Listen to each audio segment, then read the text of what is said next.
Good days mga kahabis! Nandito tayo ngayon sa may Robinson, Magnolia. Ayan, kasama ko with the gang. Nandito tayo sa Toy Haras, napadaan tayo. Ayan yung family natin. Puro kami naka-red. Ito, trip namin pumunta rito sa Toys R Us. Ayan. Ito, may nakita ako dito, mini GT. Ayan, mga true scale. Kaya, ang balak lang natin dito guys, may titingin tayo sa Hot Wheels. Yan, meron din mga tarmac dito. Yan, napaka-solid ng diorama. Kaya na-amaze ako. Pero di tayo makaporma, nandito si Commander kasama natin. So pumunta ako dito sa peg ng ng Hot Wheels. Yan, may nakita ko mga tin pack yan, dalawa. Tsaka mga 3 pack, yun, mga tsaka yung yung yung tawag dito, yung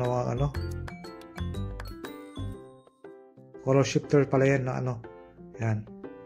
Tsaka yun, may nakita kong Silverado. Marami din dito nagahan, kamamata, kaya pinabayaan ko muna sila pinauna ko muna sila kasi di naman tayo ng maraming kung lang kinokolekt na natin.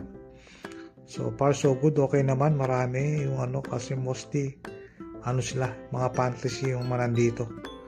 Kaya pupunta tayo dito sa kabila. Meron pa rito ng mga pig, mga bata. Napaano ko muna sila para mapili nila yung mga gusto nila.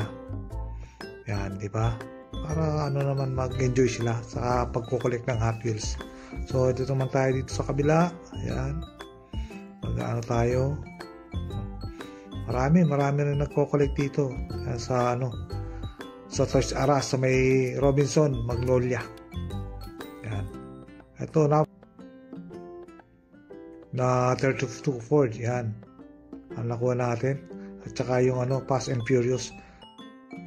Thank you for watching. Don't forget to like and subscribe. Peace.